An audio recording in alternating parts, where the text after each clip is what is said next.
History loves to dress violence in clean clothes.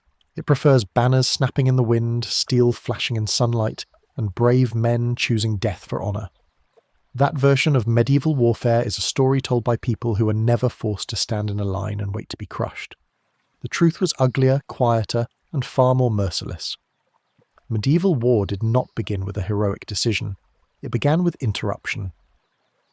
One ordinary morning, while you were working land that barely fed your family, someone with authority decided your body was needed elsewhere. That was all it took. No speeches, no choice. Just a summons that rewrote the rest of your life. If you lived in medieval Europe, you were almost certainly a peasant.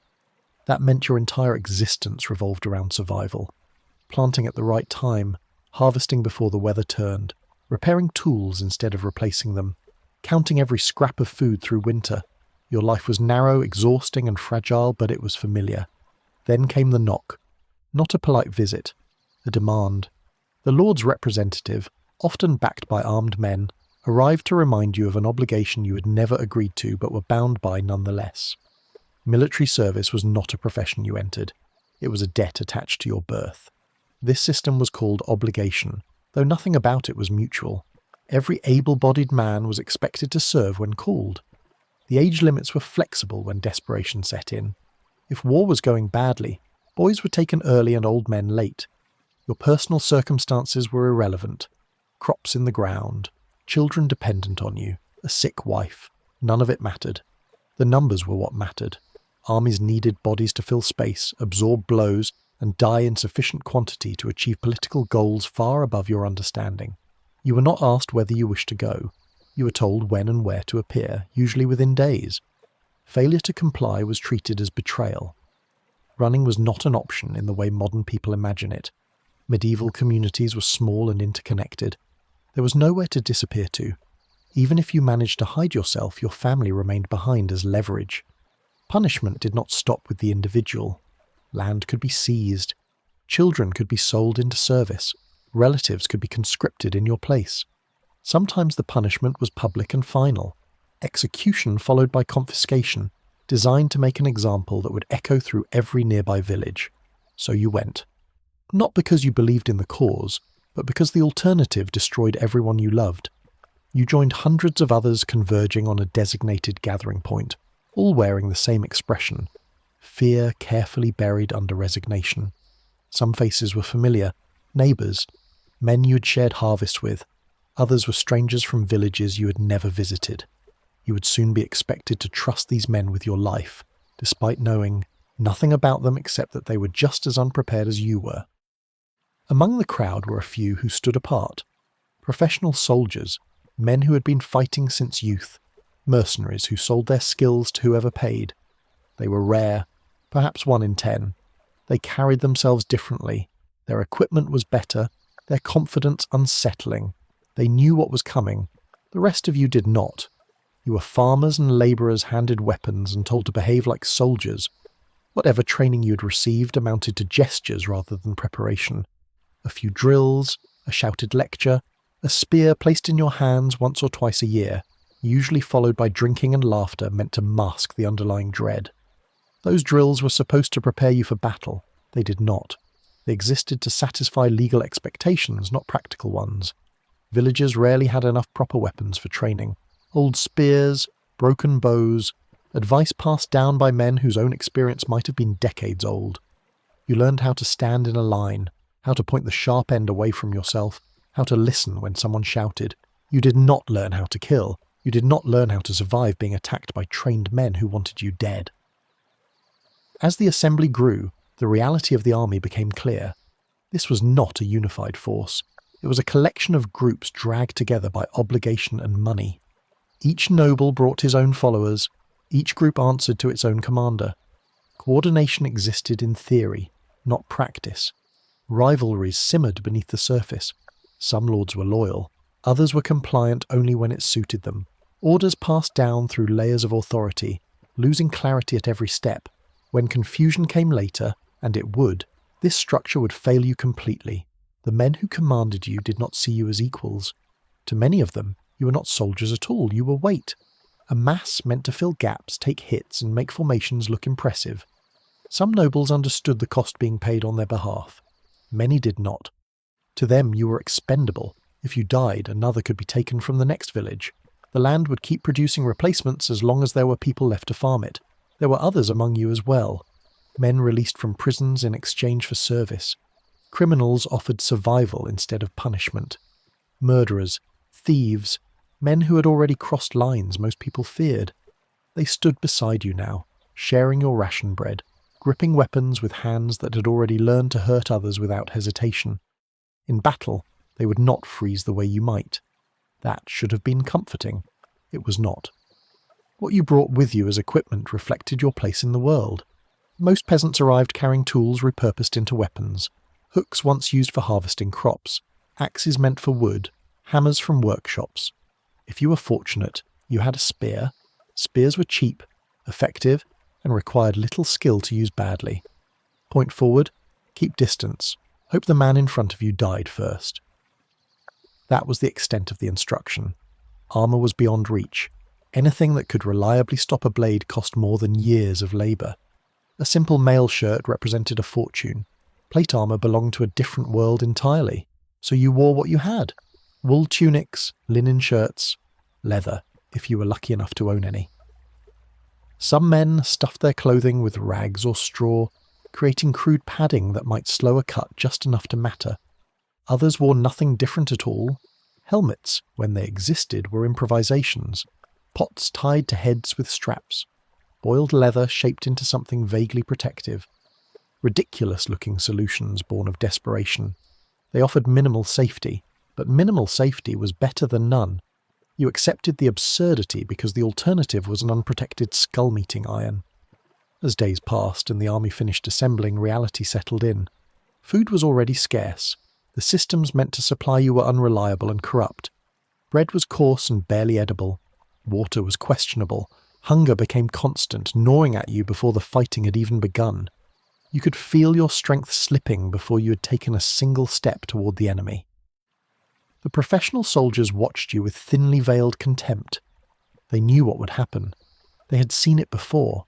Most of you would not survive the campaign, let alone the battle. The nobles barely looked at you at all. Orders were relayed through sergeants who translated command into curses. You existed at the bottom of a structure that would gladly collapse on top of you if it meant preserving those above. This was how medieval warfare truly began. Not with banners raised in confidence, but with ordinary people stripped from their lives and reshaped into something disposable. You had not chosen this path. You had been pushed onto it step by step until turning back was no longer possible. Ahead lay hunger, disease, exhaustion and violence on a scale you could not yet imagine. Behind you lay home, already slipping into memory, and this was only the beginning.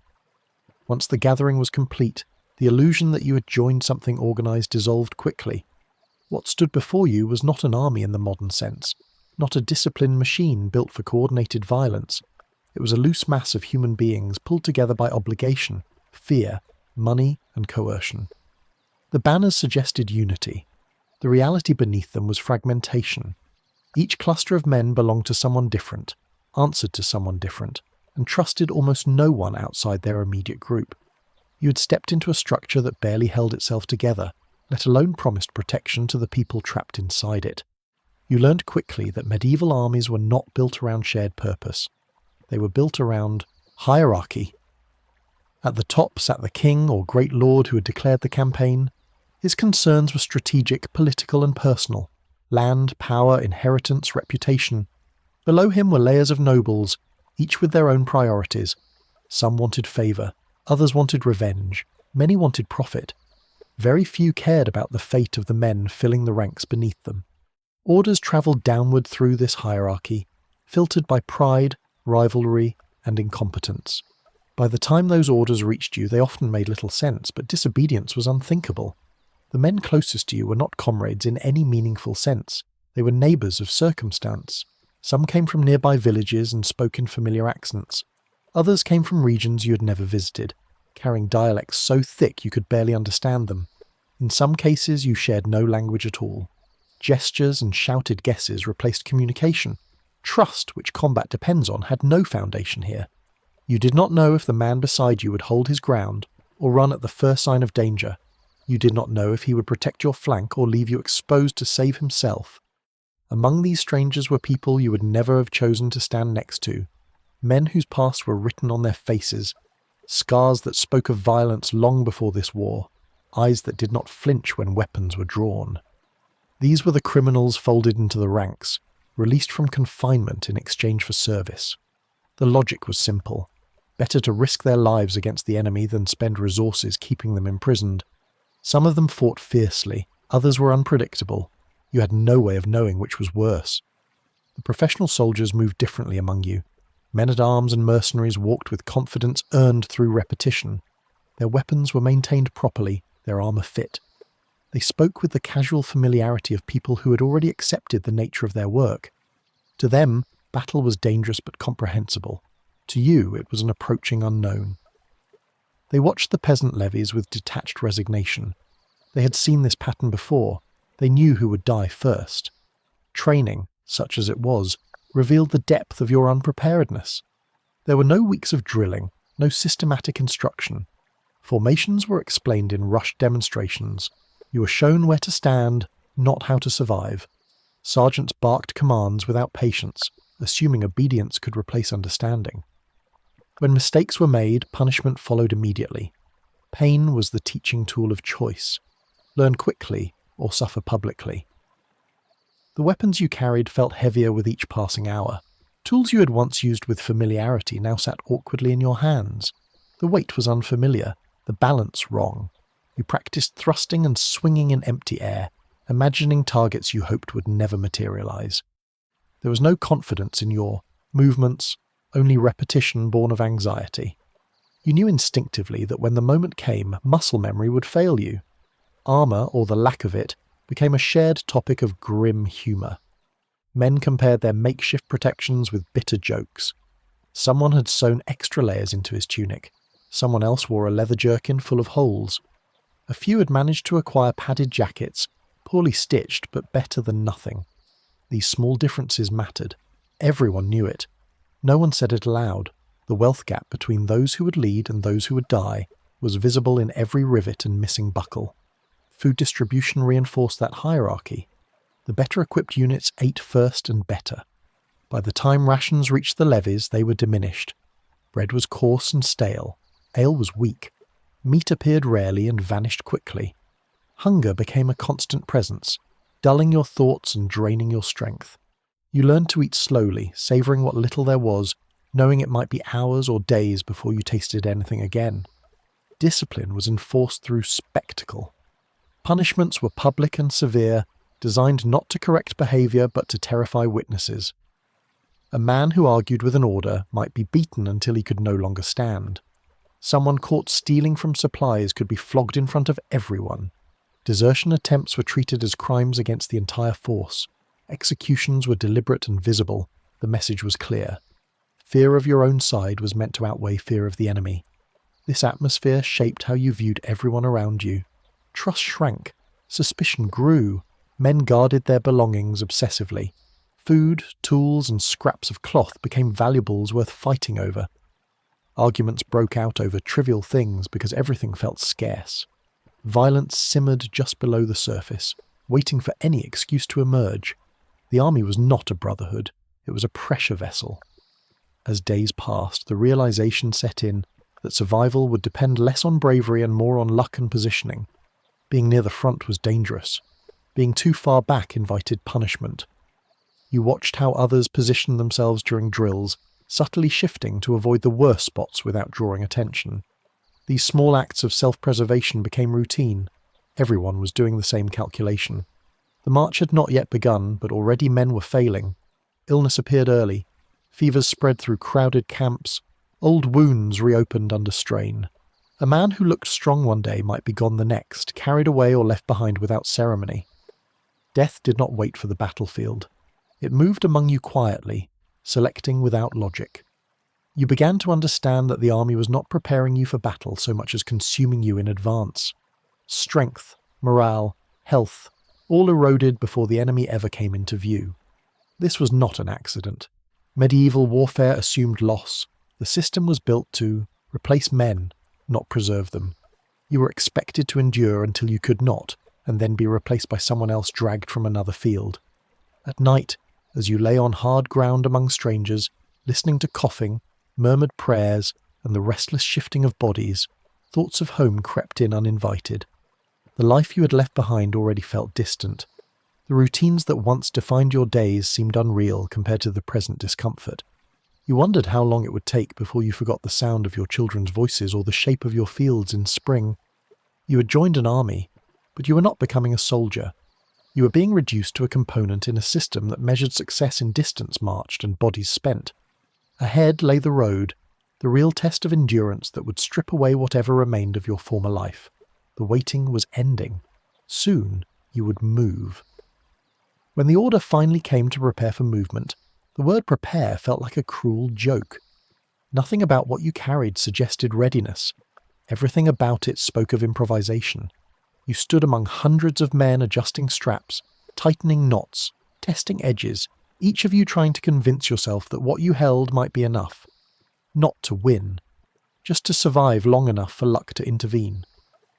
Weapons were examined obsessively. A spear shaft flexed too much. An axe head sat loose on its handle.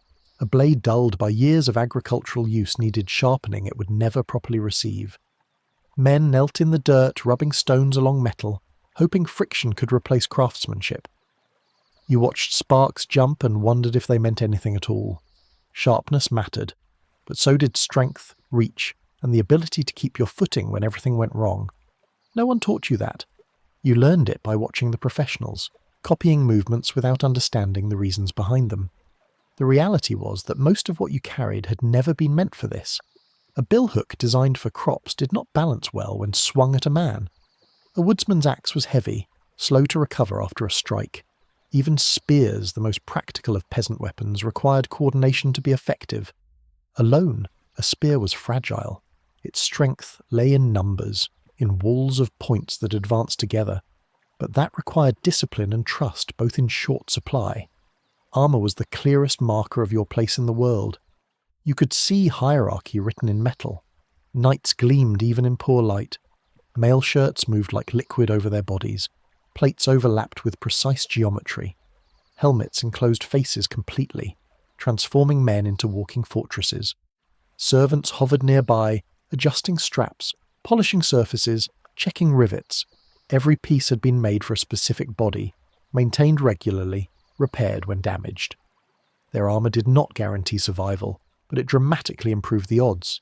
You and the others had no such assurance. Protection came from layers of cloth and hope.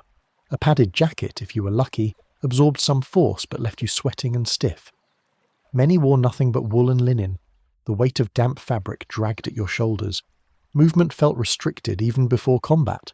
You practiced raising your weapon and lowering it again, noting how quickly your arms tired.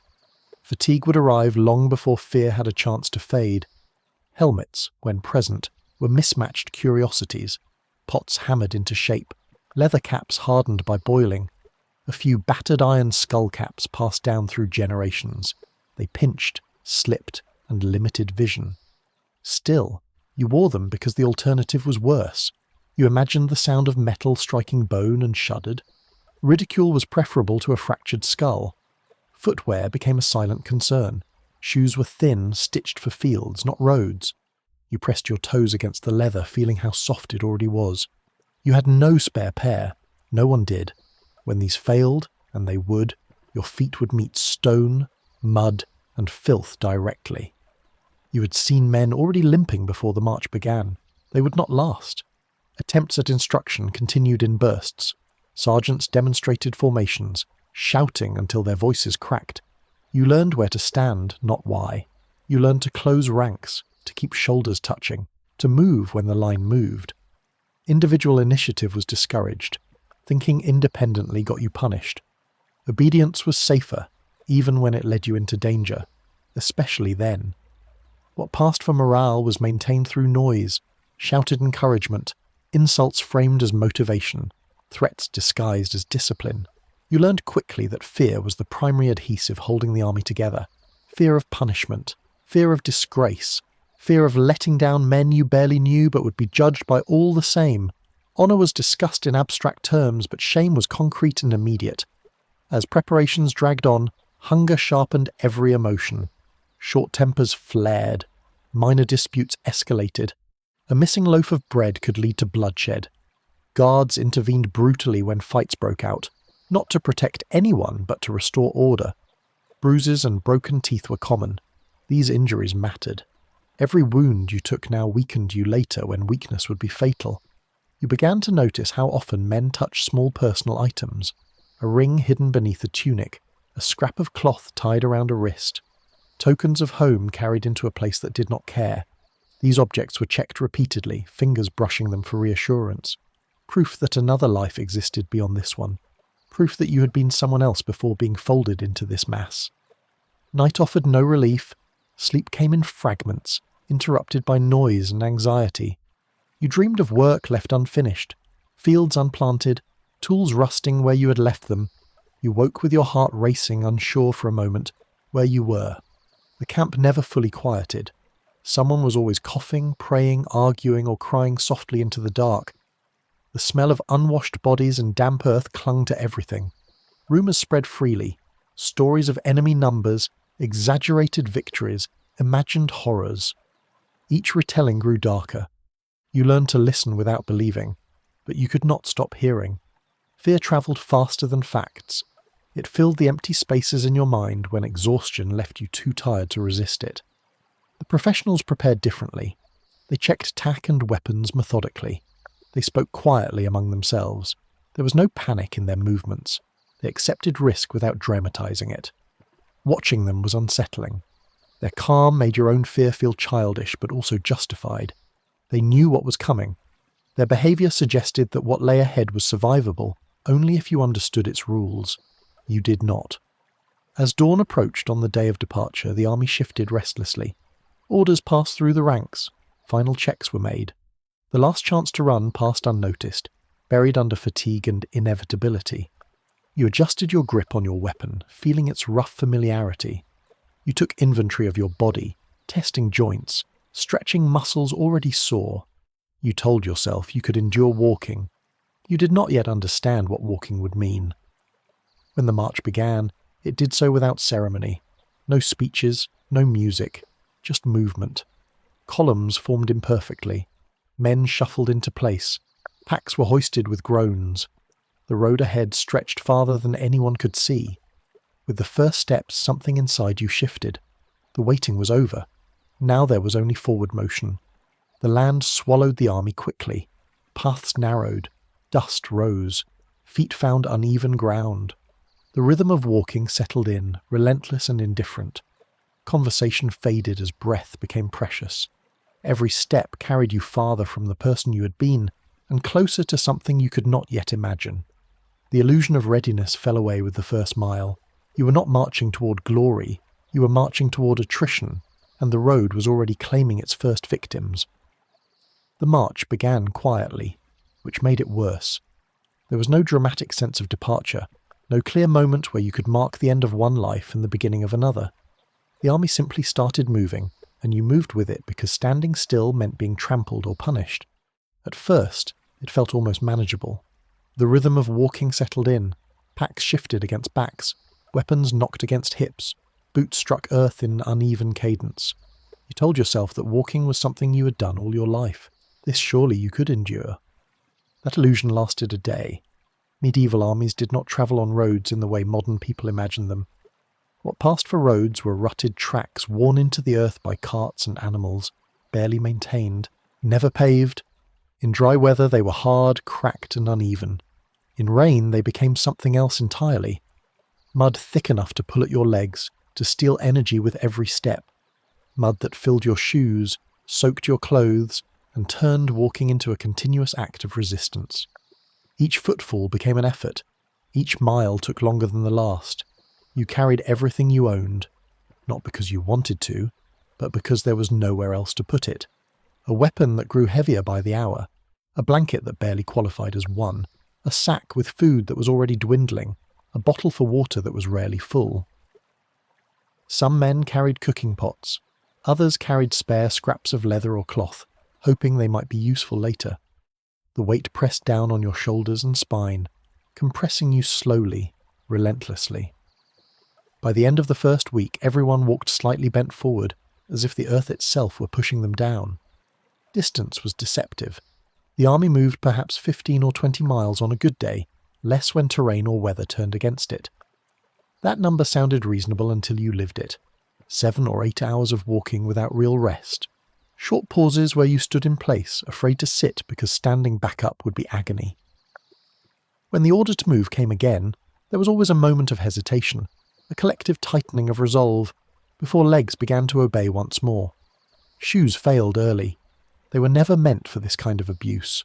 Thin leather soaked through and softened. Stitching came apart. Soles peeled away from uppers. You felt the change in your stride as support vanished beneath your feet. Hot spots formed, blisters rose, they burst. Raw flesh met dirt and filth with every step. Infection followed quickly. Feet swelled. Toes bled. Men limped and tried to hide it, knowing what it meant to fall behind.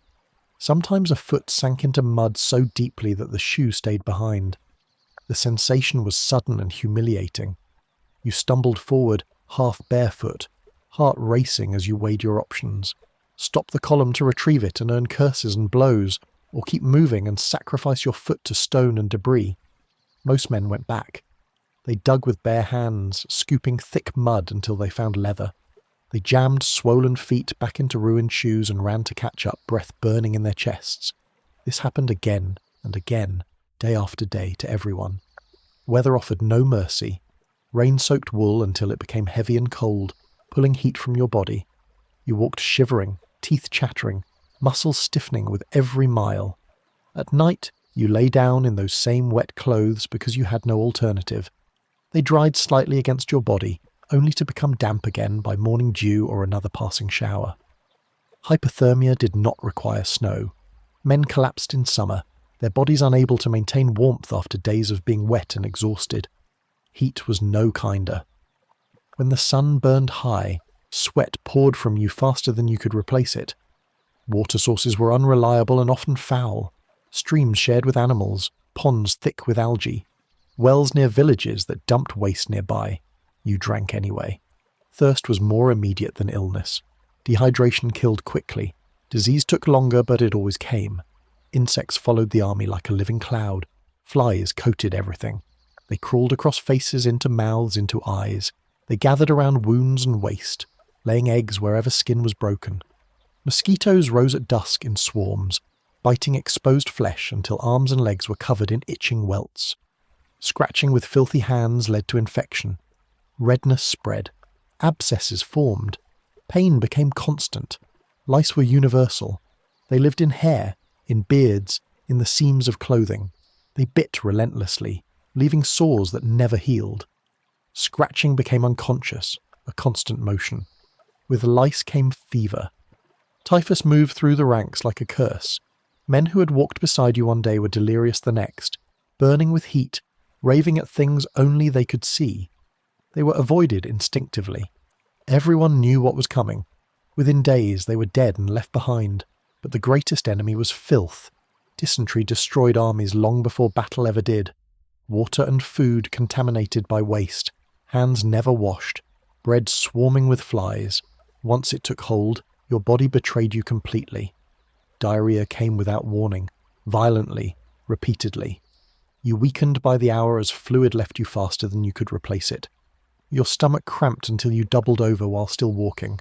Men soiled themselves openly, unable to stop or care. Pride vanished quickly on the march. Those who could no longer keep up were left. There were no ceremonies, no goodbyes. A man would stumble, fall, struggle to rise and fail. Others would look away, pretending not to see. Stopping meant risking the same fate. The column moved on. Bodies remained by the roadside, sometimes still breathing, sometimes already gone. Scavengers learned to follow armies because the march provided a steady supply of the dying. Sleep offered little recovery. Each evening the army halted where it could. Fields, forest edges, bare ground. There were no tents for common men. You lay where you stopped.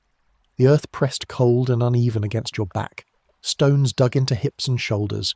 Fires were scarce and smoky.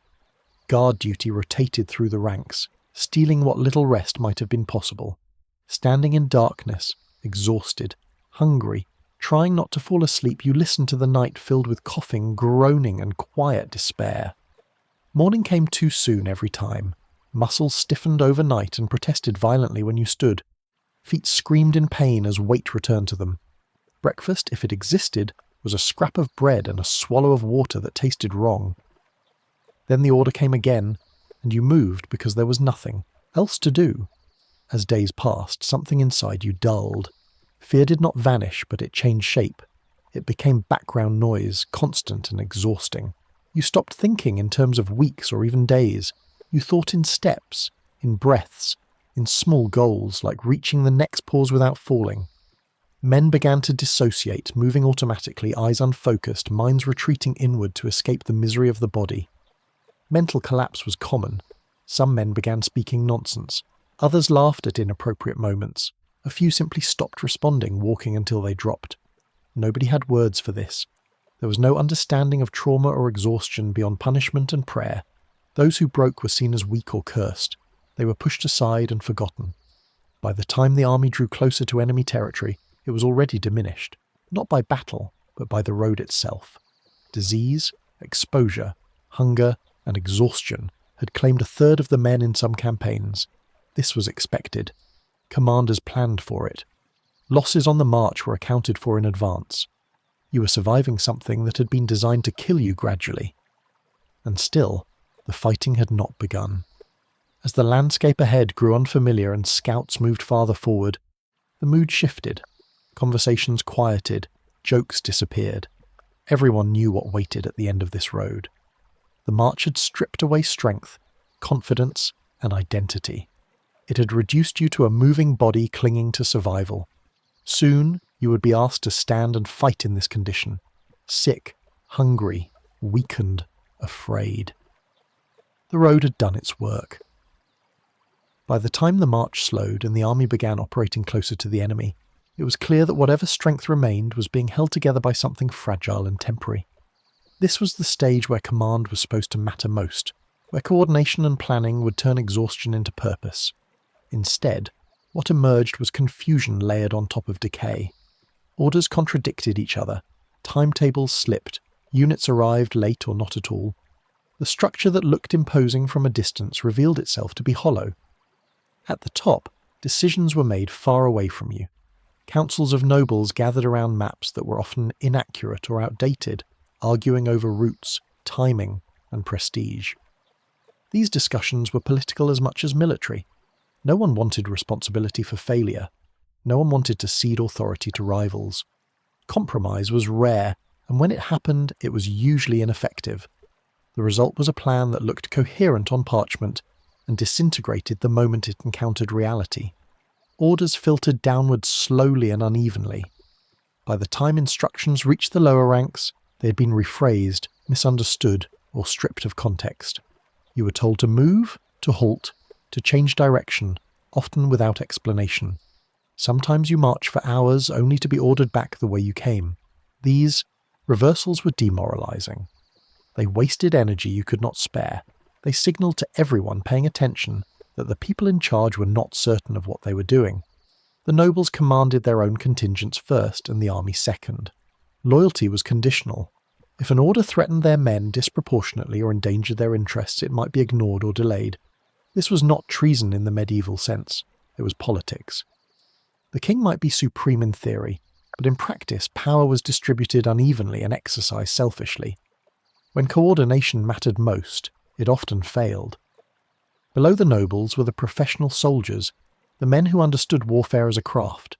They tried to impose order where they could, drilling their own units, reinforcing discipline, maintaining readiness.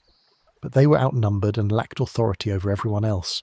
Their competence did not scale. When they spoke to peasant levies, it was usually through intermediaries who softened or distorted their instructions. Frustration was common, resignation even more so. For you, command was experienced as pressure rather than guidance. Sergeants enforced compliance with fists, sticks, and the blunt ends of weapons. Questions were treated as defiance, hesitation as cowardice. You learned quickly that obedience mattered more than understanding. Survival depended on doing what you were told immediately, even if it made no sense, especially then. Fear was the primary tool of control. Punishments were public and severe, designed to discourage others rather than reform the offender. A man caught stealing food might be beaten until he could no longer walk. Someone who wandered from his unit could be tied up and displayed as a warning. Desertion attempts were met with execution, not quietly, not mercifully. The entire force was made to watch. These executions served a purpose beyond discipline. They reminded everyone that death did not only come from the enemy, it came from within the army itself. This knowledge shaped behaviour more effectively than any speech. Men stayed in line not because they believed in victory, but because the consequences of stepping out were immediate and final. Fear of punishment balanced fear of combat, trapping you between two lethal options. Morale was unstable. It rose and fell with rumours, small victories and imagined omens. A good scouting report could lift spirits temporarily. A bad one could plunge the entire camp into despair. Religion played a role here, but not always a comforting one. Priests spoke of divine favour, of righteous causes, of salvation through sacrifice. These words helped some men. Others found them hollow after weeks of suffering that felt arbitrary and undeserved. As the army settled into temporary camps, life became a cycle of waiting and degradation. There was no infrastructure, no sanitation. Waste accumulated wherever men happened to relieve themselves. Shallow pits filled quickly and overflowed. The smell was constant and oppressive, a mixture of human filth, rotting food and unwashed bodies. Flies bred in astonishing numbers. Disease spread faster here than on the march. Men slept wherever they could, in open fields, under trees, against wagons if they were lucky. The ground was often damp, sometimes muddy, always uncomfortable. Blankets provided little protection. Nights were filled with coughing, groaning and whispered prayers. The sick cried out in delirium. The wounded begged for water. Guards paced restlessly, alert to threats both real and imagined. The presence of camp followers complicated everything. Merchants, smiths, priests, healers, prostitutes, and opportunists formed a shadow population that rivaled the army in size. They brought services the army needed but could not provide itself. They also brought exploitation. Prices rose sharply. Food that might have sustained a family for weeks was sold at desperate rates. Rotten meat and spoiled grain were passed off as necessities. Complaints were met with shrugs. What choice did you have? The prostitutes were visible reminders of the army's moral collapse. They offered brief comfort in exchange for coin, but the cost was often disease. Infection spread rapidly through camps already weakened by poor hygiene. There was no treatment, only suffering and eventual debilitation. Violence against these women was common and rarely punished. They were part of the army's ecosystem and disposable within it. The surgeons inspired dread rather than hope. Their tents were places of screams and blood. Tools were reused without cleaning. Knowledge was limited and often wrong. Everyone knew that being seriously wounded meant facing a choice between dying untreated or dying under a sore. This awareness shaped how men viewed the coming battle. Survival meant avoiding injury, not fighting well. At night, fires dotted the camp, casting flickering light on exhausted faces. Men gambled to distract themselves. Arguments turned violent without warning. Alcohol flowed when it could be found, dulling fear temporarily and worsening it later. The camp after dark was unpredictable and dangerous. You slept lightly, guarding what little you had, listening for footsteps that might signal theft or assault. Through all of this, the enemy remained just out of sight. Scouts came and went. Reports were whispered. Distances were guessed. Every day without battle stretched nerves tighter. Waiting became its own form of torture. You knew what was coming. You just did not know when. Anticipation gnawed at you more persistently than hunger. The army was no longer moving forward blindly. It was circling its own anxiety. Every man felt it. The march had stripped you down physically. The camp stripped you down mentally. What remained was a fragile shell, held together by routine and fear. When the order finally came to prepare for battle, it did not feel like a beginning. It felt like the end of something that had been unraveling for weeks. You were exhausted, sick, and hollowed out, standing among thousands who felt the same. The structure meant to protect you had proven unreliable. The discipline meant to steady you had been built on terror, and yet you would stand when told. Because despite everything, standing still was no longer an option. Once the army accepted that contact with the enemy was inevitable, the camp changed in subtle but unmistakable ways. Movement slowed, patrols tightened, fires were reduced or hidden.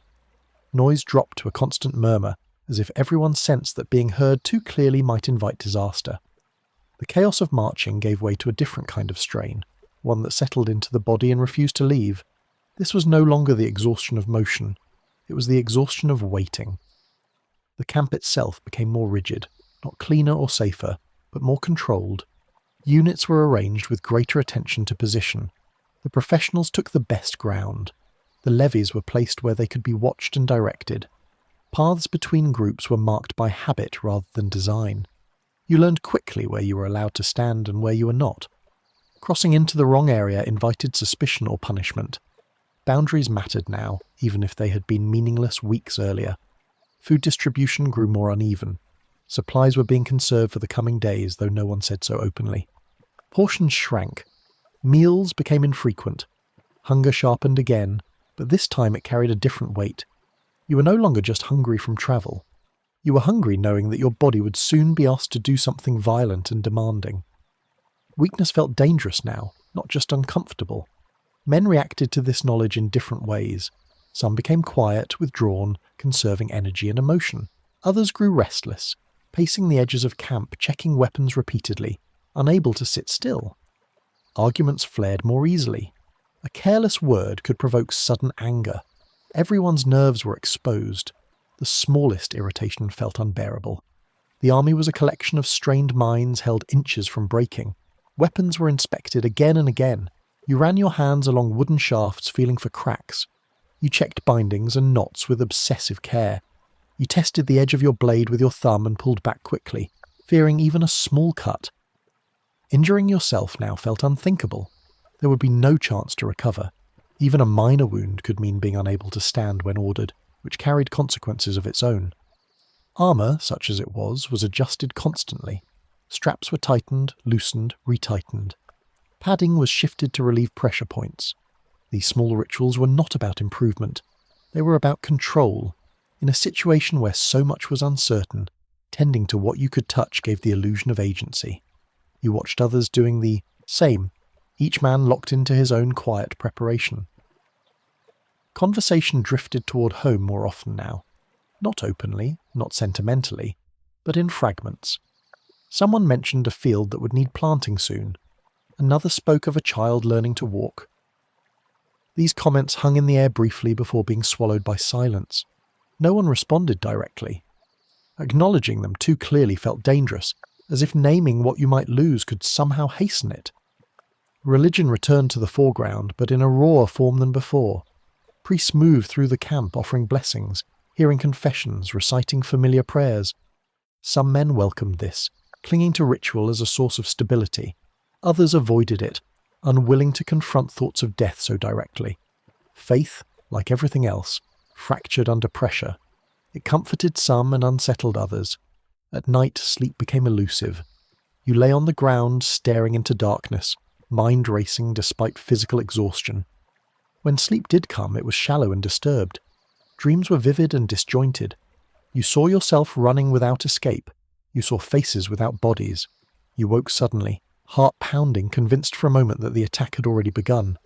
Around you, others stirred in similar states, caught in the same cycle. The camp sounded different after dark. Fewer voices, more coughing, the occasional cry from someone lost in fever or nightmare. Guards called out softly to each other, exchanging signals that carried farther than intended in the quiet. Every sound felt amplified. You learned to listen without moving, to identify threats by sound alone. This vigilance drained you further, leaving nothing untouched by fatigue. Fear was no longer abstract. It had shape and weight. You felt it in your stomach, tight and constant. It did not spike dramatically. It pressed steadily, like a hand that never released. This kind of fear did not inspire flight or fight. It eroded. It wore away at thought, at memory, at identity. You became smaller inside yourself, focused entirely on the immediate present. Some men broke here, Before the fighting ever began, they froze, unable to engage with preparation. They stared into space, unresponsive. Others began talking incessantly, filling silence with nonsense to avoid their own thoughts. A few attempted to flee under cover of darkness.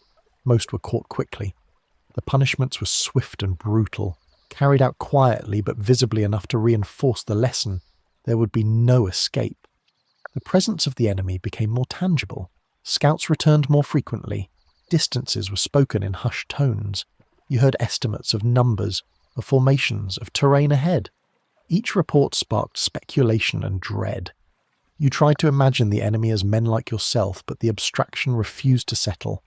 They were shapes in the distance, an approaching force that existed more as a concept than a reality. As daylight faded, final instructions were issued. Where to stand, when to move, who to follow. The explanations were minimal. There was no attempt to inspire confidence. This was not the moment for speeches. The assumption was that fear would do the work of motivation. You absorbed the instructions carefully, repeating them in your head, afraid that misunderstanding could be fatal. Equipment was laid out within reach.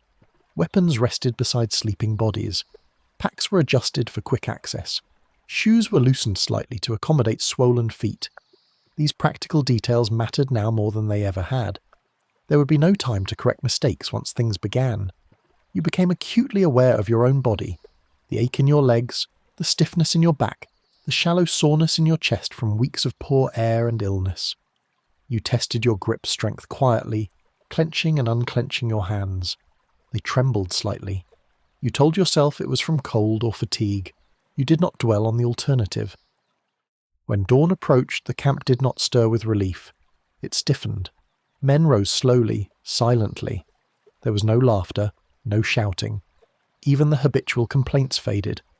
Everyone moved with deliberate care, as if sudden gestures might shatter something fragile. You ate what little was given without tasting it, forcing it down because you knew you would need the energy. The sky lightened. Shapes sharpened. The land ahead revealed itself in muted colours.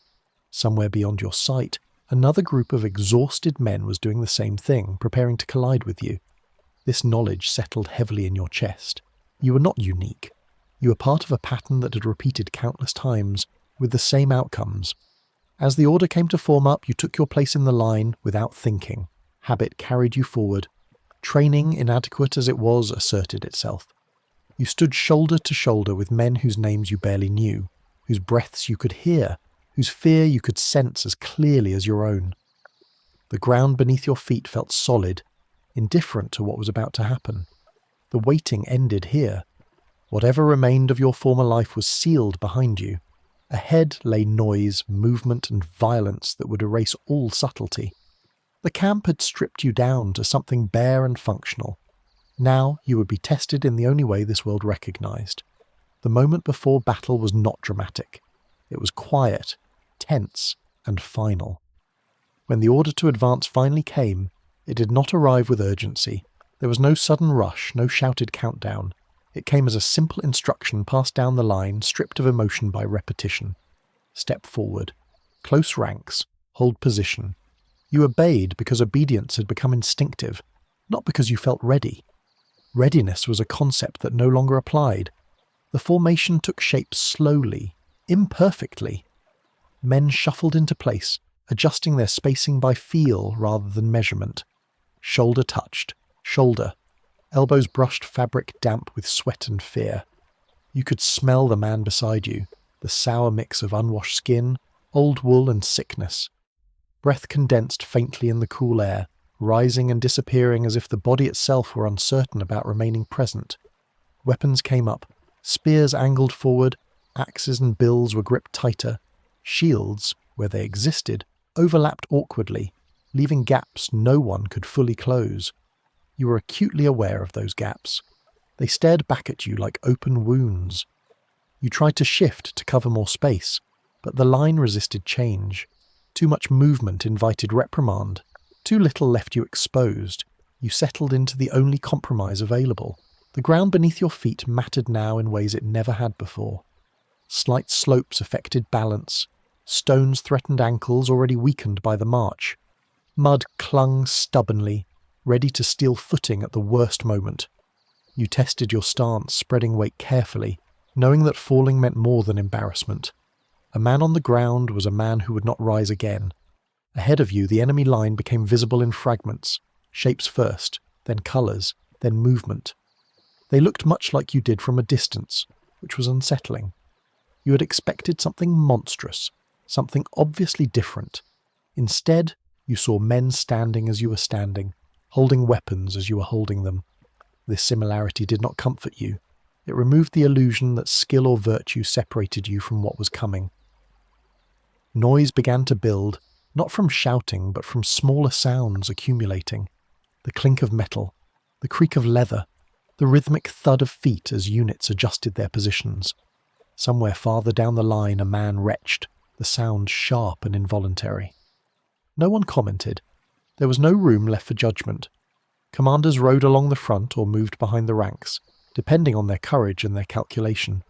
Some offered shouted encouragement that rang hollow. Others said nothing at all. Their presence was meant to stabilize the line, to remind you that someone was watching. It did. But not in the way they intended. Being watched made every tremor feel exposed. You focused on keeping your hands steady even as they shook. Time stretched unnaturally. Minutes felt like hours. You stood waiting, muscles tensed, unable to relax without risking collapse. This waiting was worse than the march. On the road, pain distracted you. Here, there was nothing to distract from anticipation. Your mind filled the silence with imagined outcomes, most of them fatal. You became aware of your breathing and tried to control it. Too fast and you would exhaust yourself before anything began. Too slow and panic threatened to creep in. You settled into a shallow rhythm, just enough air to function. The man beside you was doing the same. You could hear it. The synchronization felt intimate and unwanted. Somewhere along the line, someone began to pray aloud. The words were familiar, but the tone was not. This was not reverence. It was bargaining. Others joined quietly, murmuring their own versions. The sound spread unevenly, a low hum punctuated by silence. You did not know whether to listen or block it out. Faith felt fragile here, easily broken by the first scream. The distance between the lines closed incrementally. Either you advanced or the enemy did. It was difficult to tell which. The world narrowed to the space directly in front of you. Peripheral awareness faded. You stopped noticing the sky, the landscape, anything beyond the immediate threat. This narrowing was automatic, a defense against overload. It made you functional and blind at the same time. Your weapon felt different now. Heavier, yes, but also more definite. This was no longer a tool you carried. It was an extension of your body, for better or worse. You adjusted your grip again, noting how sweat made the handle slick. You wiped your hand on your tunic without looking away. Small actions felt enormous. The enemy line halted within striking distance. You could see faces clearly now. Some were expressionless. Others showed the same fear you felt. This mutual recognition lasted only a moment before training and instinct took over. Humanity receded. Shape and movement replaced identity. The first contact did not come with a dramatic clash. It began unevenly at the edges. A spear thrust too early. A man stepping forward without waiting for the line. A shout as someone stumbled. These small disruptions rippled outward, threatening cohesion. Officers yelled to restore order. Men pushed back into place. The line shuddered but held. Then the real impact came. When the lines met, the sensation was overwhelming and disorienting. There was no single point of collision. Pressure came from everywhere at once. Your shield, if you had one, slammed into another. Spears crossed and scraped. Bodies pressed forward, compressing the space until movement was restricted. You were no longer standing freely. You were wedged into a mass of flesh and wood and metal. The noise exploded. Shouting, screaming, the clang of weapons, the dull thud of impacts. It was impossible to isolate any one sound. Everything blended into a continuous roar that vibrated through your skull. You tried to shout but could not hear your own voice. Communication became physical rather than verbal. A shove meant move. A pull meant hold. Fear spiked sharply now, no longer contained. Adrenaline flooded your system, sharpening some senses while dulling others. Pain receded into the background. Time warped. Moments stretched and collapsed unpredictably. You acted without conscious thought, responding to pressure and movement rather than decisions. You thrust your weapon forward because the line surged.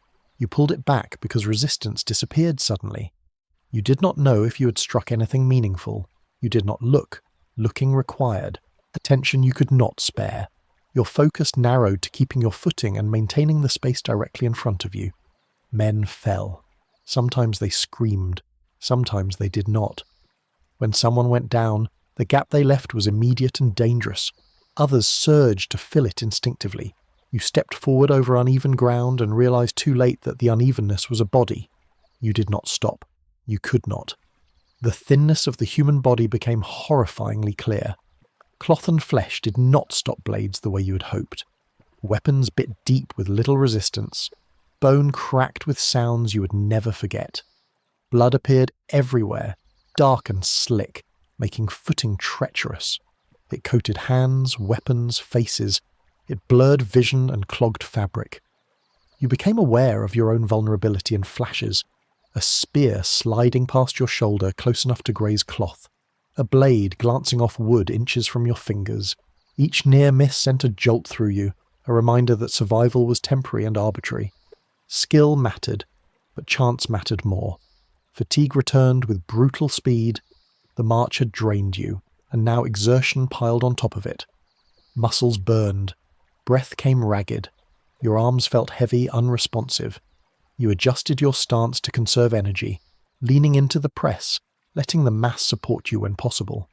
This was not taught. It was learned in seconds or not at all. The line swayed back and forth, advancing and retreating by small increments that felt enormous from within. Gains were measured in feet, sometimes inches. Losses were sudden and catastrophic. When the line gave way at any point, panic surged outward. Men shouted warnings that were swallowed by noise. Commands lost coherence. Discipline frayed. Somewhere along the line, someone broke and ran.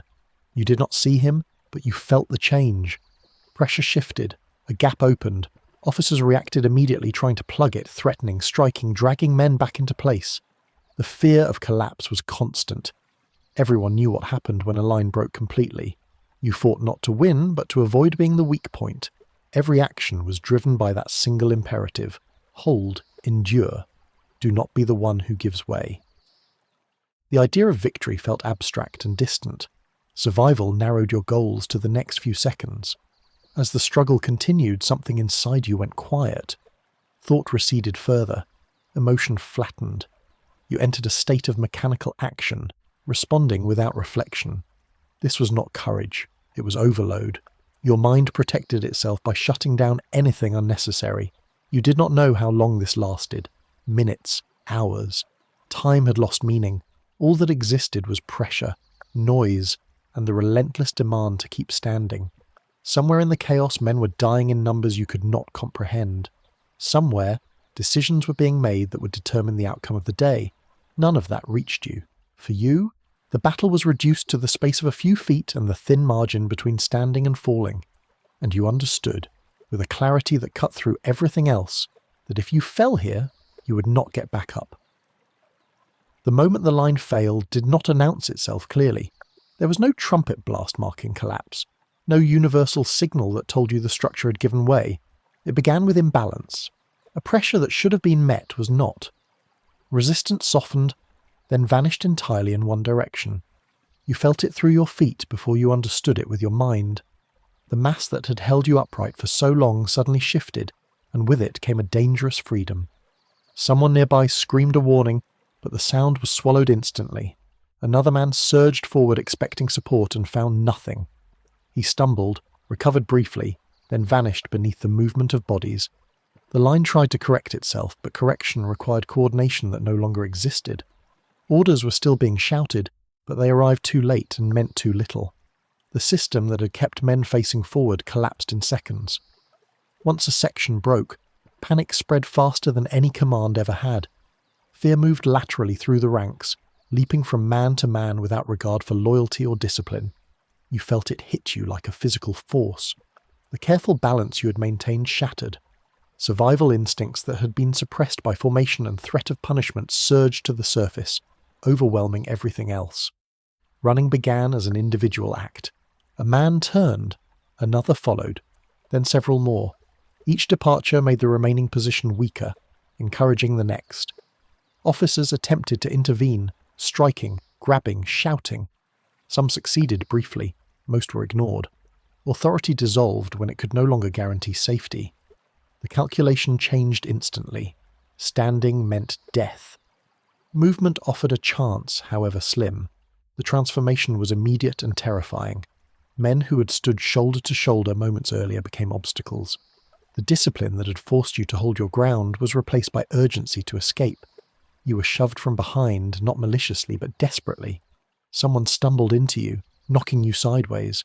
You caught yourself just in time, heart racing, lungs burning. Noise reached a new intensity. Shouting turned into screaming. Commands were indistinguishable from pleas. Horses thundered somewhere nearby, their presence adding another layer of fear. Cavalry exploited collapse with brutal efficiency. Where the line had once absorbed pressure, now there was open space. Mounted soldiers surged into it, cutting down fleeing men with terrifying speed. You ran because running was contagious. You did not choose a direction so much as follow the movement of bodies. The ground was uneven and treacherous, churned by combat and stained dark. You nearly fell more than once. Arms, windmilling as you fought to keep your footing. Falling here was final.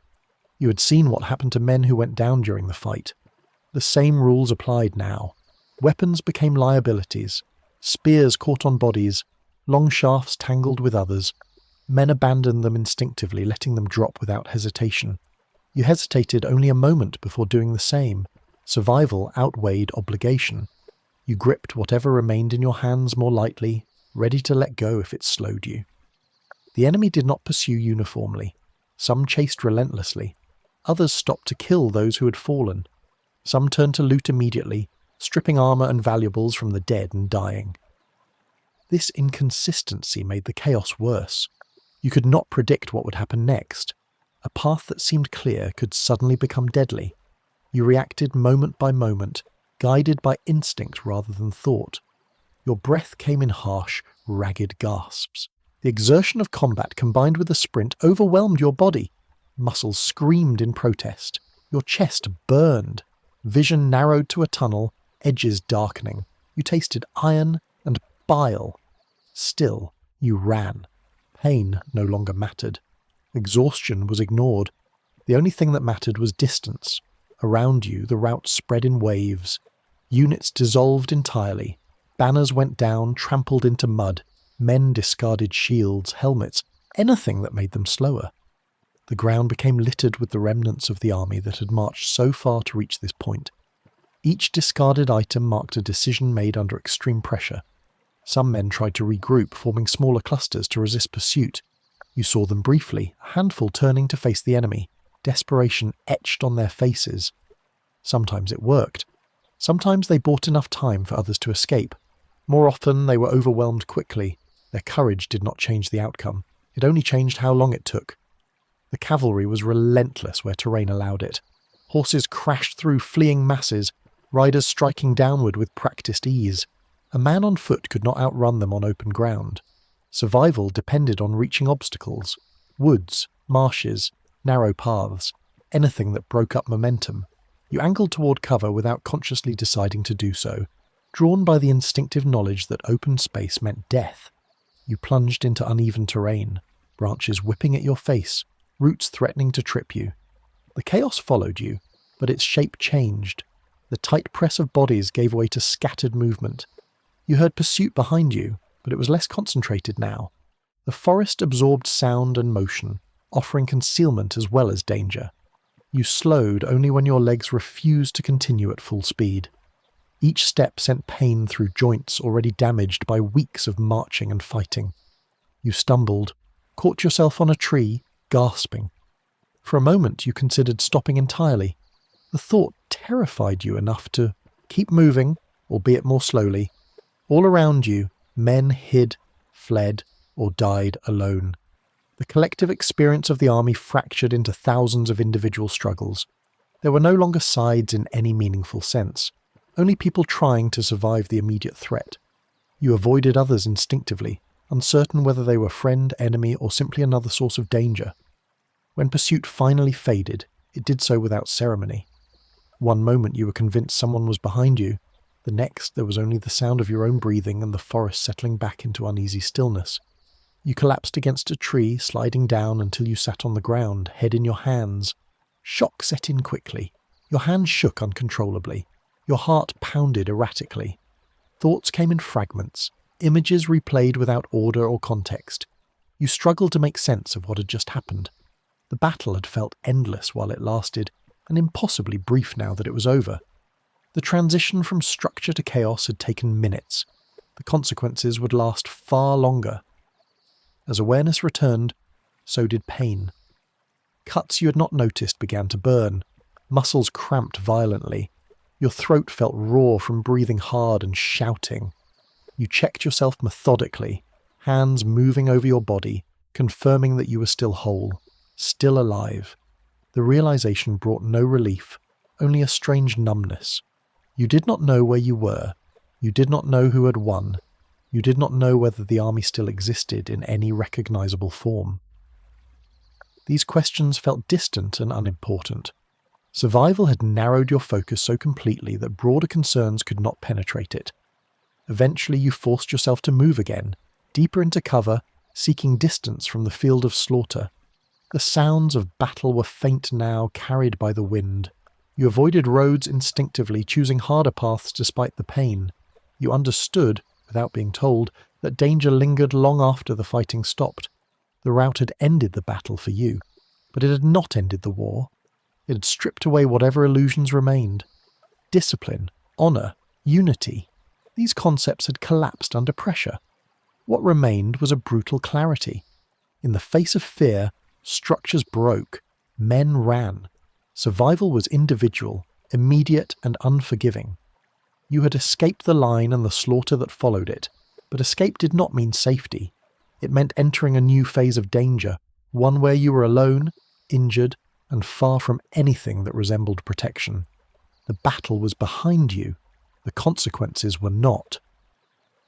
When the noise finally faded, it did not fade into peace.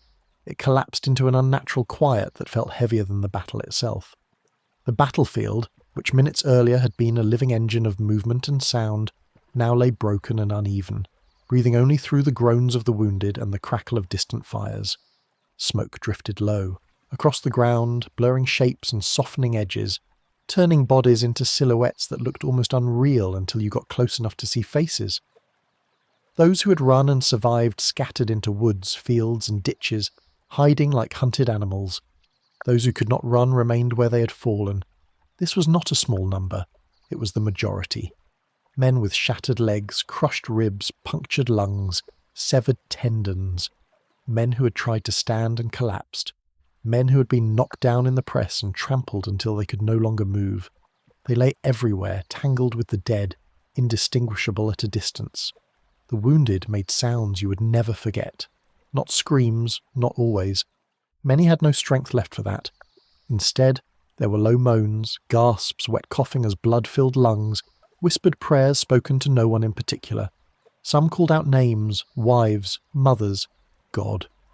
Others were silent, eyes wide, staring at the sky as if trying to memorize it before it vanished. If you were among them, you learned quickly that lying still was safer than attracting attention. Movement drew eyes. Sound invited decisions from others. Some of those decisions ended lives quickly. Others extended suffering unnecessarily. You learned to control your breathing, to suppress noise even when pain surged through you like fire. The first to arrive were not healers. They were the living scavengers. Camp followers emerged cautiously at first, stepping around bodies, testing the silence. These were men and women who had followed the army not to fight, but to profit from what fighting left behind. They knew this moment well. They had been waiting for it. The end of resistance marked the beginning of their work. They moved with efficiency born of experience. No hesitation, no reverence. A fallen man was not a person now. He was an inventory of usable parts, boots, belt, knife, weapon, anything metal. anything leather, anything that could be traded, repaired, resold. They worked in pairs or small groups, one watching while another stripped bodies quickly. You saw hands moving methodically, buckles undone, straps cut, fingers pried open, rings removed.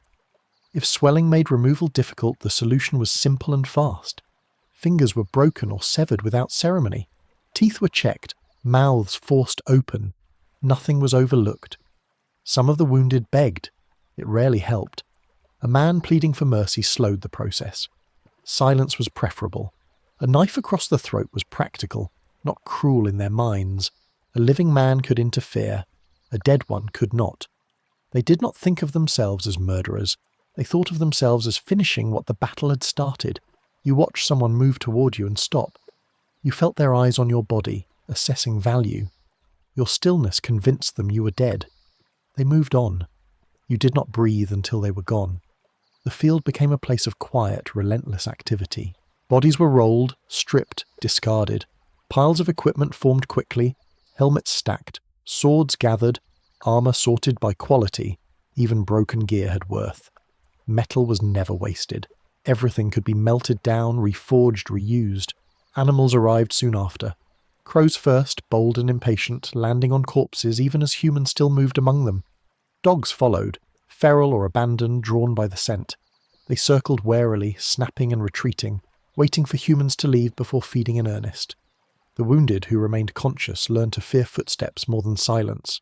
Silence meant being overlooked. Footsteps meant evaluation. Worthless wounded were liabilities. Valuable wounded were opportunities. A man with good armour but broken legs might be spared long enough to be stripped thoroughly. After that, his usefulness ended. Some wounded tried to crawl away. They left trails in the mud, red lines marking their progress. Most were caught quickly. Movement made them easy to find. Exhaustion ended their attempts within yards. Crawling consumed strength they did not have. As time passed, the sounds diminished. Not because men were healing, but because they were dying. Blood loss, shock, exposure. Infection began almost immediately. Even those with survivable injuries weakened rapidly without care. The sun moved overhead, shadows lengthened, bodies cooled. Eventually actual surgeons arrived. Their presence did not bring hope. They moved selectively, guided by rank and value. A noble's armour was recognisable even beneath blood and mud. Those men were prioritised, lifted carefully, carried to tents, treated with the best tools available. Their survival mattered economically. Ransoms depended on it. Common soldiers were assessed differently. A quick glance determined whether effort was worth the risk. Severe abdominal wounds were ignored. Head injuries were often left untouched. Compound fractures were marked for amputation if the man was strong enough to survive the procedure. If not, he was left. Treatment, when it came, was brutal. Arrows were pushed through or ripped out. Limbs were sawed off quickly. Wounds were cauterized with red-hot irons. Screams filled the air briefly, then faded as men passed out or died. There was no recovery area, no sterile environment, no pain relief beyond alcohol if available. If you survived this stage, survival became a slow negotiation with your own body. Infection was inevitable. The question was whether it would overwhelm you before you could heal enough to move. Fever came quickly. Delirium followed. Time lost meaning. Pain became constant, then distant, then sharp again. Those who lived through the initial aftermath faced a new realization. The army was gone. Victory or defeat no longer mattered. Units dissolved. Command structures vanished. Men left in small groups or alone.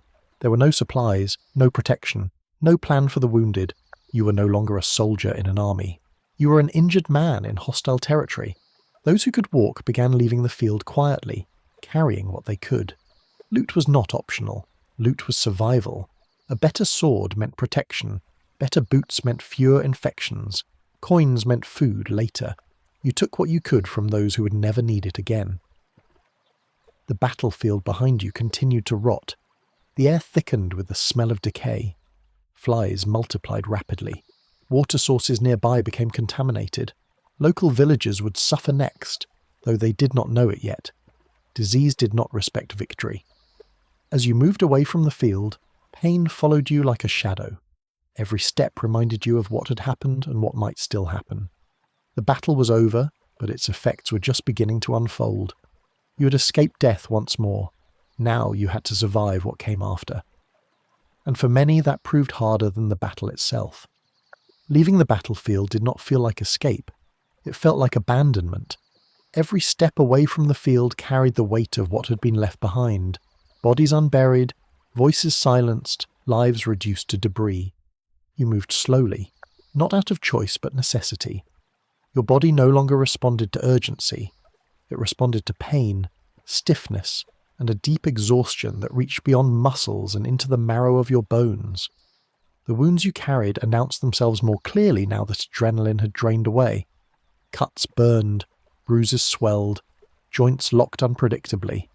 Blood had dried stiff on your clothes, pulling at skin with every movement. Where fabric had torn, dirt and bacteria worked their way into open flesh. You did not need to understand medicine to know this was dangerous. You could smell it already, a faint sweetness beneath the iron and sweat. You were not alone at first. Survivors drifted in the same direction, drawn by instinct toward anything that looked like distance from the killing ground. These were not units or comrades anymore, just men moving parallel, close enough for mutual awareness but far enough apart to flee if necessary. Eye contact was brief. Trust was gone. Everyone knew how quickly alliances dissolved when food or safety was at stake. Conversation was rare. Speech required energy most did not have. When words were spoken, they were short and functional. Questions about direction, warnings about patrols, rumours passed in fragments. No one spoke about the battle itself. It was too close, too raw, and there was no comfort to be found in shared recollection. Hunger arrived quickly. Whatever rations had survived the march and the fight were gone or spoiled. Loot taken from the dead rarely included food. You ate what you could find. Hard bread stolen from corpses. A handful of grains spilled from a torn pouch. Plants pulled from the ground without knowing whether they were safe. Hunger overruled caution. You ate anyway. Water was worse. Streams looked clean until you noticed what lay upstream. Bodies bloated and pale. Blood washed into the current. You drank regardless. Thirst did not allow alternatives. The water tasted wrong, metallic and bitter, but it went down. You told yourself you would deal with consequences later. Later always seemed far away. Infection did not wait. A wound that had seemed manageable the day before became hot and swollen. Red crept outward from its edges. Pain deepened into something constant and dull, interrupted by sharp pulses that stole your breath. Fever followed. Chills shook you uncontrollably even under the sun. Your thoughts blurred. Time fractured into uneven segments of walking, stopping and staring. Those who fell behind disappeared quietly. No announcements, no goodbyes. One day a man walked beside you. The next he was gone. Sometimes you found signs later, a discarded cloak, a dark shape near the road that you did not approach too closely. Sometimes there was nothing at all. People vanished as if they had never existed. The bond that had held men together during the march to battle was gone. Shared suffering had not created loyalty. It had created proximity. Once survival became individual again, proximity dissolved. You guarded what little you had carefully. You slept lightly, waking at every sound. You kept your weapon close, even when it hurt to hold. Nights were the worst. Darkness magnified pain and fear. Without the noise of the army, every rustle sounded like approach. You slept in fragments, never fully resting. Dreams came quickly and violently. Faces from the battle intruded. Sounds replayed without warning. You woke gasping, disoriented, unsure where you were or what threat had dragged you back to consciousness. Your body weakened steadily. Food was inconsistent. Water unreliable. Wounds worsened. Infection spread slowly but relentlessly. You learned to recognize the signs in others, the glassy eyes, the slurred speech, the smell that lingered around wounds turning bad. You saw men who tried to keep walking long after they should have stopped. They collapsed eventually, their bodies no longer capable of obedience. Villages appeared occasionally, clusters of buildings that should have meant safety. Instead, they represented risk. Locals feared soldiers more than they pitied them. Too many armies had passed through, taking food, conscripting men, leaving ruin behind. Doors stayed closed. Faces watched from behind shutters. If food was offered, it was done at a distance, placed on the ground rather than handed over. Sometimes hostility was open. Armed villagers blocked roads. They demanded that you move on. They accused you of theft before you spoke. If you were weak enough, they might attack. A wounded soldier alone was an opportunity, not a threat.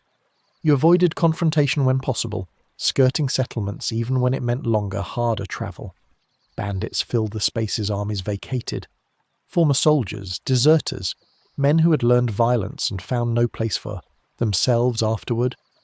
They knew the signs of weakness: limping men, feverish eyes, poorly maintained weapons. You hid when you could. You fled when you had to. You fought only as a last resort, knowing that injury now would likely be fatal. As days passed, the world narrowed again. Survival returned to basics. Move when you can, rest when you must, eat when possible, avoid attention. Pain became background noise, constant and familiar. Fear settled into a quieter form, less explosive than in battle but more persistent. At some point you realized the army was not coming back together. There would be no regrouping, no formal end. The campaign had ended for you in fragments, not announcements. The war had moved on without you, carried forward by others still capable of marching. You were no longer a soldier in motion. You were a wounded survivor trying to reach something that resembled home, and the road ahead promised no mercy, only distance and time, both of which would demand payment in pain before allowing passage. The land began to change before you realized what it meant. The scars of war slowly thinned. Burned fields gave way to tilled ones. Tracks carved by marching armies faded into paths meant for carts and livestock. The signs were subtle, but unmistakable. You were leaving the zone of active conflict and entering places where people still believed life could continue as it always had. That belief did not include you. Villagers noticed you long before you reached them. A lone man moving oddly, clothes torn and stained, carrying weapons, eyes alert in a way civilians never were. To them, you were not a returning son or neighbour. You were a soldier, and soldiers meant danger, hunger, theft, violence. They had learned this lesson too many times to forget it now. Approaching settlements required calculation.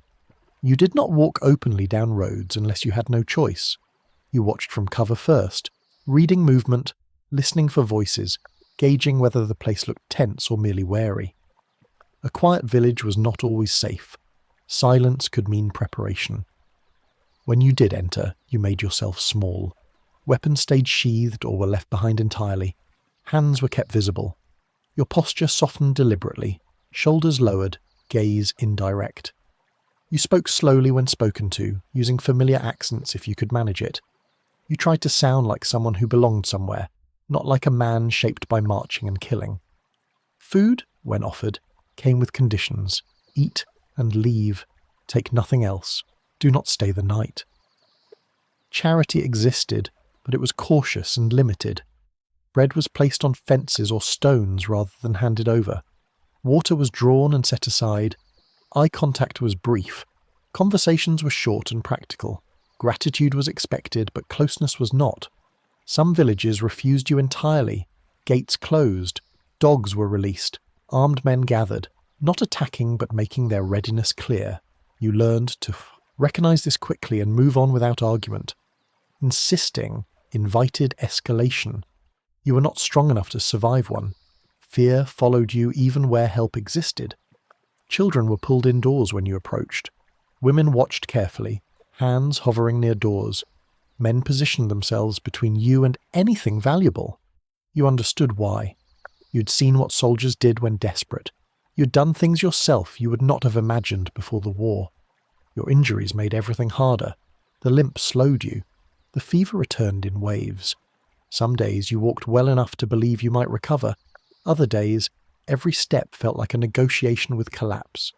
You learned to listen to your body in ways you never had before, to recognize the line between pushing forward and ending yourself by overexertion. Sleep remained shallow and unreliable. Even in safe places, your body refused to rest fully. Any unexpected sound pulled you back to alertness. Dreams were vivid and disordered. fragments of noise and motion rather than stories.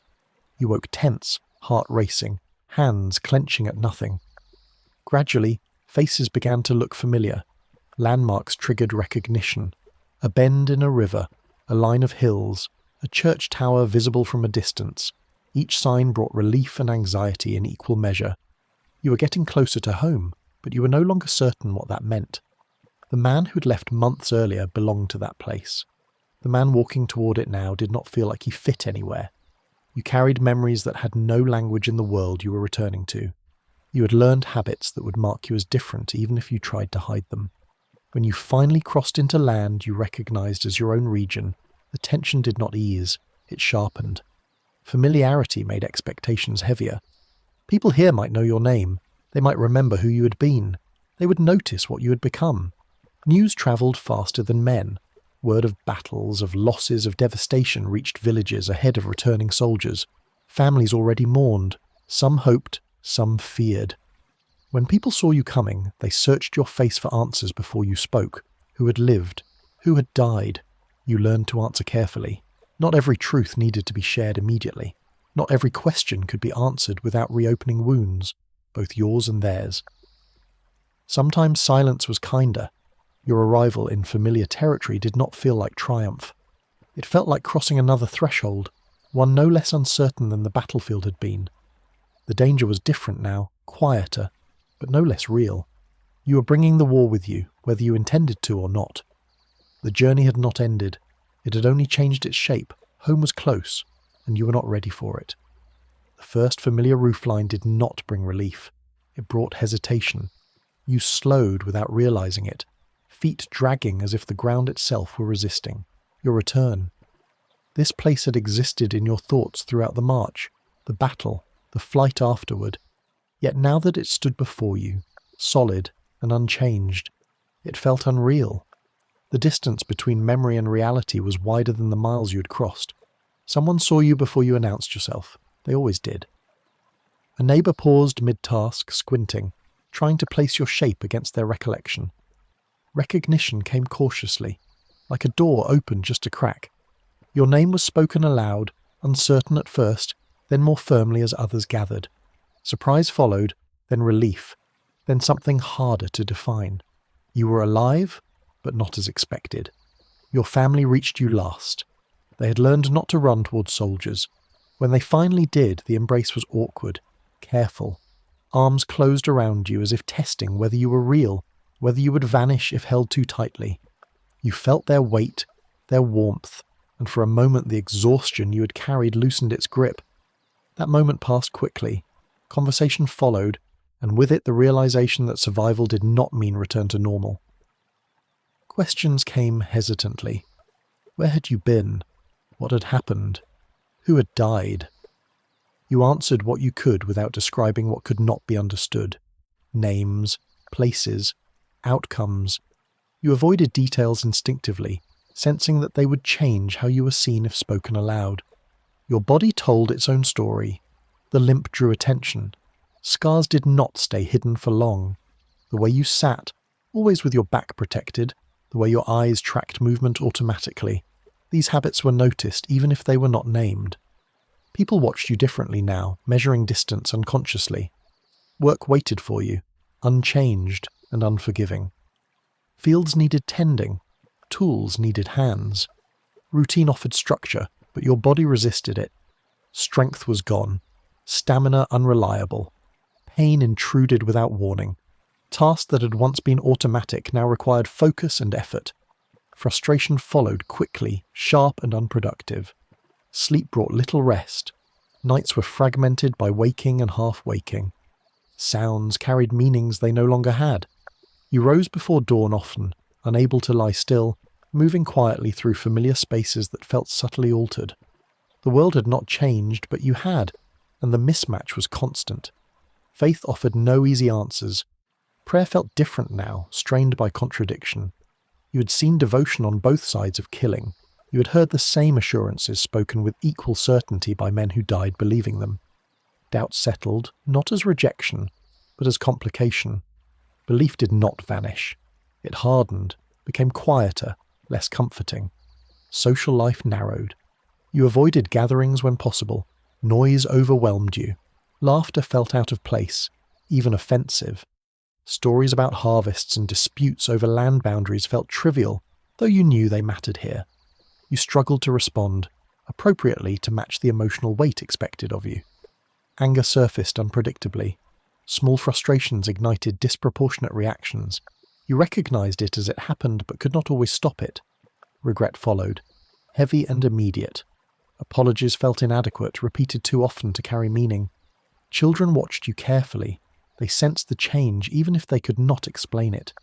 You saw caution in their movements, curiosity tempered by distance. You wanted to reassure them, to bridge the gap, but you did not know how to speak about what had shaped you without frightening them further. The community treated you with a mixture of respect and unease.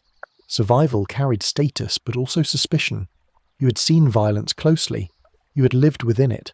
That marked you. People lowered their voices around you, altered their behaviour slightly, unsure of how much of the battlefield you had brought back with you. Time passed unevenly. Some days felt manageable, almost normal. Others collapsed under the weight of memory and fatigue. Healing was not linear. Improvement did not move in one direction. Progress came and went without pattern. You learned to endure this phase as you had endured the march. One day at a time, one task at a time. Lowered expectations. Quiet persistence. There were no celebrations for survival beyond the first. No ceremonies for adjustment. You were expected to resume your place as if interruption had not altered the foundation. But it had. The war had not ended for you when the fighting stopped. It had followed you home, settling into the spaces between routine and rest, reshaping your life without asking permission. And this, you began to understand, was not a temporary condition. It was the beginning of a different kind of endurance. As weeks turned into months, survival stopped feeling like an achievement and began to feel like a question that had no clear answer. You were alive, but the reasons for that fact refused to organize themselves into anything meaningful. Men stronger than you had died. Braver men. Kinder men.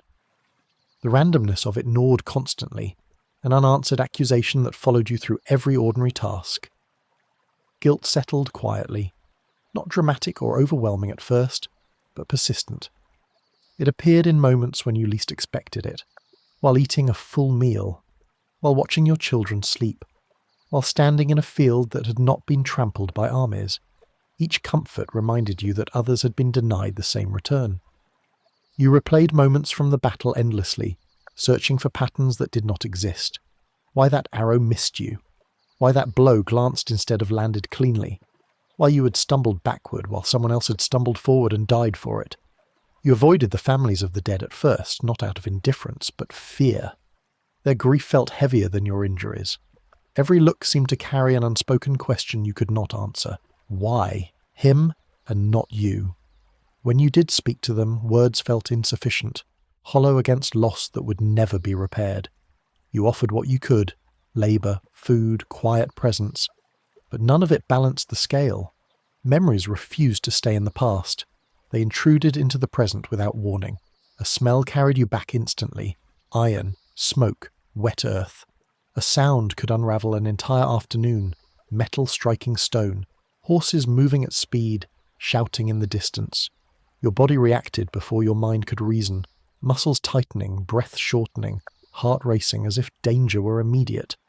You learned to manage these moments through avoidance. You chose quiet paths. You worked alone when possible. You stayed away from celebrations and gatherings where unpredictability reigned. This made life smaller, more controlled, but also lonelier. Isolation felt safer than misunderstanding. Other veterans returned as well, though not always at the same time. You recognized them instantly, not by scars or injuries, but by posture and eyes. They moved differently. They watched differently. When you spoke, conversation flowed more easily than with anyone else, even when little was said. Shared experience filled the gaps words could not. These meetings were not comforting in the way people imagined. They were grounding, yes, but heavy. Stories surfaced cautiously, never fully, fragments exchanged without pressure. You did not need details. You already knew what the rest would sound like. Sometimes silence between veterans carried more meaning than any confession. Work slowly became possible again, though never the same. You adapted. Tasks were modified. Strength returned unevenly. Pain became familiar rather than shocking, something to work around rather than fight. You learned which movements triggered flare-ups, and which days demanded rest. Endurance replaced ambition. Authority figures treated you differently now. Lords and officials acknowledged your service when convenient, ignored it when costly. There were no rewards waiting, no compensation for injury. You had fulfilled your obligation. That was considered sufficient. The system had taken what it needed and moved on. You noticed how easily war faded from public conversation. New concerns replaced old ones: crops, taxes, disputes. The suffering that had once dominated everything receded into background memory for those who had not been there. This disconnect widened the distance between you and others more than any scar. Faith, if it remained, changed shape again. It became less about certainty and more about endurance. You no longer expected answers. You asked instead for the strength to carry questions without being consumed by them. This quieter belief was less comforting but more honest. Years passed. The war became something people referred to as history, even while it remained immediate to you. Children grew, fields recovered, new conflicts replaced old ones in conversation, but you carried the earlier violence forward intact, unchanged by time. It aged with you, not fading, only settling deeper. You understood now that survival was not a conclusion. It was a condition, one that demanded constant adjustment, patience, and restraint. You were not broken beyond use, but you were altered beyond reversal. And slowly, almost without noticing, you began to accept that this was not a failure. It was simply the cost of living through something that was never meant to be survived cleanly. The war had ended, but its shadow remained, and in that shadow, you learned how to keep going. As age crept in, the memories did not soften the way people promised they would. They did not blur into something distant or abstract. Instead, they sharpened in unexpected ways, resurfacing with clarity at moments when your guard was down. Time did not erase the war. It simply removed distractions, leaving more room for it to speak. Your body aged faster than it should have. Old wounds stiffened with cold. Joints damaged by blows and marches ached constantly. Weather announced itself inside you before it arrived in the sky. You learned to read pain as a forecast. These were not dramatic injuries anymore, just quiet reminders embedded in bone and nerve. People began to describe you differently as years passed. Not as a soldier, but as an old man who had once been to war. The distinction mattered. It allowed others to place your experiences safely in the past, contained and concluded. For you, nothing felt concluded. The memories did not belong to a chapter that could be closed. They were part of the structure of who you had become. The younger generations listened to war stories differently. They wanted excitement, clear heroes, victories with meaning. You learned quickly which parts to leave out. You spoke of marching and hardship, not of screaming. You mentioned battle, not what happened when men stopped moving. You understood that the truth made people uncomfortable. It did not fit the lessons they wanted to learn. Songs and stories spread that bore little resemblance to what you remembered. Battles became neat events with clear outcomes. Suffering was condensed into noble sacrifice. The dead were honoured in ways that erased how they actually died. You heard these tales and felt an unfamiliar bitterness, not because you needed recognition, but because the truth was being replaced. History chose its favourites carefully. Kings and nobles were remembered by name, their strategies were debated, their courage was praised. The thousands of men who had filled the ground beneath them remained anonymous. You recognized some of those anonymous lives in your dreams. Faces without names, voices without records. They were not forgotten by chance. They were forgotten because remembering them served no purpose for those in power. You noticed how easily people spoke about war when they had not lived it. How confidently they discussed necessity, honour, and destiny. You said little in those conversations. Experience had taught you that words carried weight only when they were earned, and most people did not want the kind of truth that came from earning them. As your strength faded, reflection became unavoidable. You considered the path that had led you there.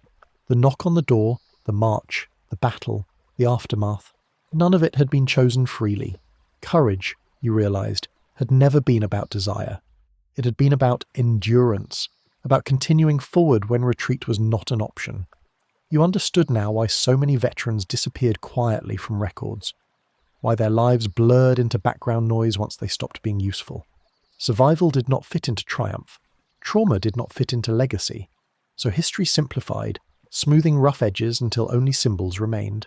In the end, you did not need monuments or songs.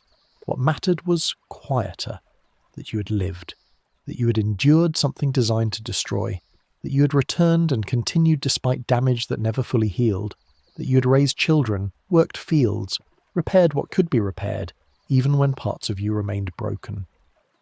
When death finally approached, it did not arrive with fear. You had already met fear many times and learned its limits. What came instead was a tired acceptance, a sense that the struggle had been long, unfair, and real.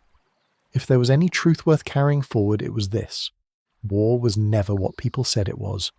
It was not glorious. It was not noble. It was not a proving ground for greatness. It was a machine that consumed ordinary people and discarded what remained. You were not a hero from a legend. You were something rarer. You were a witness. And even if history chose not to remember you, the truth existed because you had lived it.